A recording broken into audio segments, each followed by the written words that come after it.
Students, I am Akanksha Dude, assistant professor in political science. आज हम पढ़ेंगे about political theory and it's traditional approach. इससे पहले वाले लेक्चर में हमने बिहेवियरलिज्म एंड पोस्ट बिहेवियरलिज्म के बारे में देखा था। तो आज हम देखेंगे about traditional approaches like philosophical approach, historical approach, institutional approach and legal approach. इनका मतलब क्या है, इनके मेन एक्सपोनेंट्स कौन हैं और उनकी लिमिटेशंस क्या हैं। तो सबसे पहले हम पॉलिटिकल साइंस में जो वर्ड है पॉलिटिक्स, उसका मतलब क्या है, ये कहाँ से आया है। Politics has come from the Greek word police. Police का मतलब होता है सिटी स्टेट्स। जो प्लेटो है, अरिस्टोटल है, आज से 2300 साल पहले लगभग, उनके टाइम का ये वर्ड है सिटी स्टेट्स। इसका मतलब क्या है, उस टाइम छोटे छोटे नगर राज्य हुआ करते थे, जैसे 10,000 की पॉपुलेशन, 5 की, 2,000 की। आज इतने पॉपुलेटेड राज्य नहीं हुआ करते थे, तो छोटे छोटे सिटी स्टेट्स हुआ करते थे। तो पॉलिटिक्स का मतलब था कि सिटी स्टेट से रिलेटेड कोई भी इशू था उसको पॉलिटिक्स में स्टडी किया जाता था। आगे बात समझ में, जैसे ह्यूमन लाइफ है, उसके दो स्फेयर होते हैं, that first is public life and second private life. Private life हमारे तक सीमित होता है, जैसे हमारी मैरिज लाइफ के बारे में, हम क्या ऑप्ट करना चाहते हैं, कौन सा सब्जेक्ट लेना चाहते हैं, क्या पढ़ना चाहते हैं, तो ये सिर्फ हम तक कंसर्न रहता है इसका। Second is our public life. तो public life belongs to politics, ठीक है। जो हमारी पब्लिक लाइफ है वो पॉलिटिक्स से बिलोंग करती है। अब देख लेते हैं पॉलिटिकल थ्योरी का मतलब क्या है। हम पॉलिटिकल थ्योरी पढ़ने जा रहे हैं तो हमें पता होना चाहिए पॉलिटिकल थ्योरी का मतलब क्या है। तो पॉलिटिकल थ्योरी, सबसे पहले हम सेबाइन की डेफिनेशन देख लेते हैं। यहाँ पर सेबाइन ने कहा था कि political theory is man's attempt to consciously understand and solve the problems of his group life and organisation. It is disciplined investigation of political problems, are they okay and how to alter them, मतलब how to alter what it is.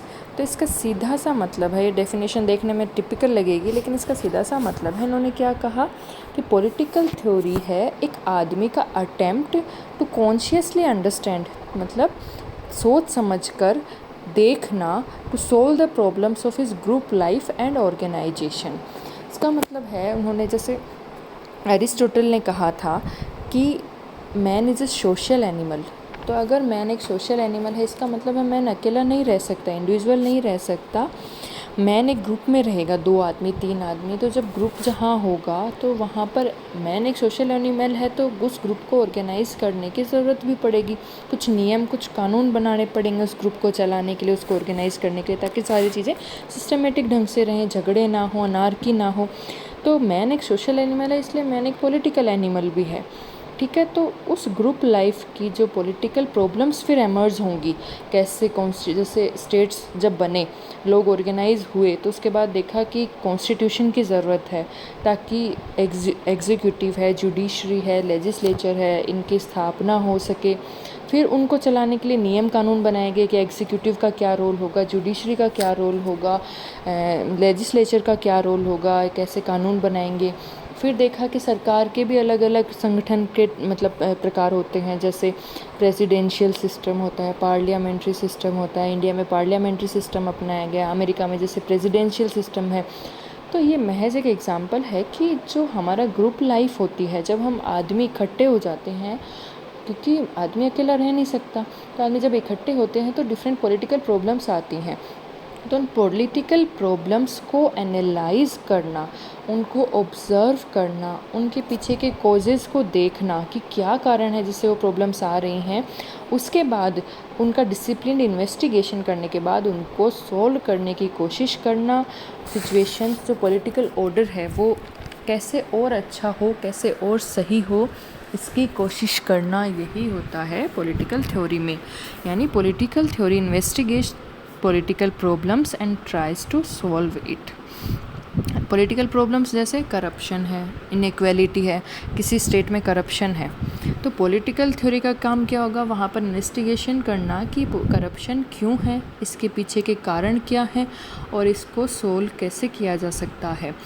For example अपन देखें, प्लेटो का example लेते हैं। तो प्लेटो ने देखा, आगे भी हम देखेंगे प्लेटो के एग्ज़ाम्पल से, कि प्लेटो जो करंट स्टेट था वहाँ पर बहुत ज़्यादा करप्शन था, तो वो उस स्टेट से खुश नहीं थे। वो अपना एक आइडियल स्टेट देना चाहते थे जो कि करप्शन फ्री हो, परफेक्ट स्टेट हो। तो इसके लिए उन्होंने क्या किया, अपने विभिन्न थॉट्स दिए, आइडियाज़ दिए, जिसमें उन्होंने कहा कि जस्टिस का मतलब क्या होगा, वहाँ पर फिलोसफर किंग होगा, एजुकेशन कैसे कैसे होगा, क्या पैटर्न रहेगा एजुकेशन का, तो सब चीज़ें उन्होंने बताई। तो इसका मतलब पहले उन्होंने ऑब्ज़र्व किया। जैसे मैंने बताया ना, अभी पॉलिटिकल थ्योरी में पहले ऑब्ज़र्व किया जाता है कि करंट सिचुएशन में क्या दिक्कतें हैं, क्या पॉलिटिकल प्रॉब्लम्स हैं। तो पहले उन्होंने ऑब्ज़र्व किया कि जो करंट स्टेट है इसमें करप्शन है, ये उनको समझ में आया। फिर उन्होंने उसके कॉजेज़ देखे कि करप्शन के कॉजेज़ क्या थे। तो उन्होंने देखा कि करप्शन के कॉजेज़ यही हैं कि वहाँ फिलोसफर किंग नहीं है, राजा है वो भ्रष्ट है। तो बहुत सारे कॉजेज़ थे, वो अपन डिटेल में नहीं जाएंगे यहाँ पर। तो उन्होंने कॉजेज़ देखे, फिर उन्होंने अपने सॉल्यूशन देने की कोशिश की कि ये सॉल्यूशन होना चाहिए, जस्टिस ऐसा होना चाहिए, वहाँ पर एजुकेशन सिस्टम होना चाहिए, वहाँ का राजा होना चाहिए, वो फिलोसफर होना चाहिए ताकि वो लालची ना हो, सिर्फ वो अपने स्टेट पर ध्यान दे पाए। और उनको वहाँ पर कम्युनिज़्म अपनाना चाहिए, communism of family, communism of property, यानी प्रॉपर्टी और फैमिली को त्याग कर देना चाहिए उनको ताकि वो लालची ना हो।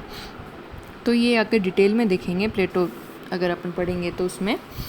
तो कहने का मतलब क्या है कि पॉलिटिकल थ्योरी का मतलब क्या समझ में आया यहाँ पर, कि कोई भी पॉलिटिकल प्रॉब्लम्स हैं, अपनी ऑर्गेनाइज्ड जो लाइफ है ह्यूमन की, वहाँ पर जो भी पॉलिटिकल प्रॉब्लम्स आ रही हैं उनको अच्छे से ऑब्ज़र्व करना, उनको अच्छे से डिस्क्राइब करना, उनको इन्वेस्टिगेट करना, फिर उनको सॉल्व करने की कोशिश करना। ठीक है, it is political theory systematic knowledge of political phenomena to describe it well. तो political theory concerns with 3 statements. पहला होता है एम्पेरिकल स्टेटमेंट, मतलब कोई भी इन्फॉर्मेशन कलेक्ट करने के लिए चीज़ों को ऑब्जर्व किया जाता है, मैंने अभी प्लेटो के एग्जांपल से बताया। Second is logical statement, based on our logic, देखते हैं कि वहाँ पर क्या दिक्कत है, क्या हो रहा है, क्या होना चाहिए। थर्ड इज़ इवेल्युएटिव स्टेटमेंट, जिसमें उन्होंने क्या कहा कि जैसे प्लेटो थे, उन्होंने based on their value judgment उन्होंने कहा कि क्या गलत है, क्या सही है, कैसा होना चाहिए, इस जो करंट ऑर्डर है उसमें क्या दिक्कतें हैं। तो ऐसा इवेल्युएशन करना, यानी पहले ऑब्जर्व करना, उसके बाद उसको देखना उसके कोजेस क्या हैं, फिर उसका इवेल्युएशन करना। तो ये 3 स्टेटमेंट्स के साथ पॉलिटिकल थ्योरी कंसर्न करती है।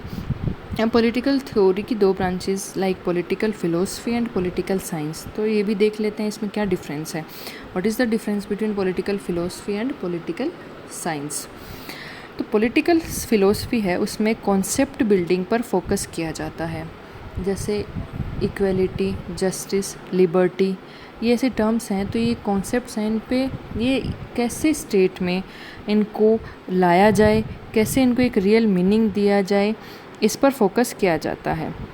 जैसे एक स्टेट है, उसमें जस्टिस कैसे लाएं, उसमें इक्वलिटी कैसे इस्टेब्लिश करें, इस बातों पर फोकस किया जाता है। अपने थॉट्स और अपने आइडियाज़ दिए जाते हैं इन जो कॉन्सेप्ट्स हैं उनको रियल मीनिंग देने के लिए। तो बेसिकली सीधे शब्दों में हम समझें तो political philosophy deals with normative questions, मतलब वैल्यूज़, क्या अच्छा है, what ought to be. It focus on what ought to be, मतलब क्या होना चाहिए। जैसे हम कोई चीज़ देखते हैं कि ये चीज़ इस स्टेट में ये चीज़ ऐसी है, इसके बजाय ये फोकस करते हैं कि ऐसी है तो ये ऐसी और अच्छी कैसे हो सकती है, यानी क्या होना चाहिए। जैसे प्लेटो थे, उन्होंने करंट अपना जो सिचुएशन देखी तो उन्होंने उस पर अपने सॉल्यूशन दिया कि और अच्छा क्या होना चाहिए। तो ये क्या होता है, एक आइडियलिस्ट अप्रोच होती है, यानी एक आइडियल स्थिति को प्राप्त, आइडियल मतलब एक आदर्श स्थिति को प्राप्त करने की कोशिश की जाती है। इसमें मतलब अच्छे और बुरे में पहले फ़र्क देखा जाता है कि क्या बुरा है क्या अच्छा है, कंपेयर किया जाता है और अच्छे को प्राप्त करने की कोशिश की जाती है, यानी आदर्शात्मक चीज़ों को प्राप्त करने की इसमें कोशिश की जाती है। जैसे प्लेटो है, वो एक आइडियल स्टेट क्रिएट करना चाहते थे, ऐसा स्टेट जिसमें कोई कमी ना हो, परफेक्ट हो। तो इन्होंने इसके लिए अपने बहुत सारे आइडियाज़ दिए थे। तो यानी पॉलिटिकल फिलोसफी है that focus on what ought to be, कैसा क्या होना चाहिए, रेदर देन क्या है। ठीक है, तो it is prescriptive in nature. Prescriptive in nature का मतलब क्या है कि ये बताते हैं कि आगे क्या होना चाहिए। जैसे प्लेटो ने बताया था कि आइडियल स्टेट, आगे जो उन्होंने उनका स्टेट है वो कैसा होना चाहिए, वो कैसा होगा। तो it is prescriptive in nature. ठीक है, तो ये था political philosophy. Second is political science. उसके बाद लोगों ने कहा कि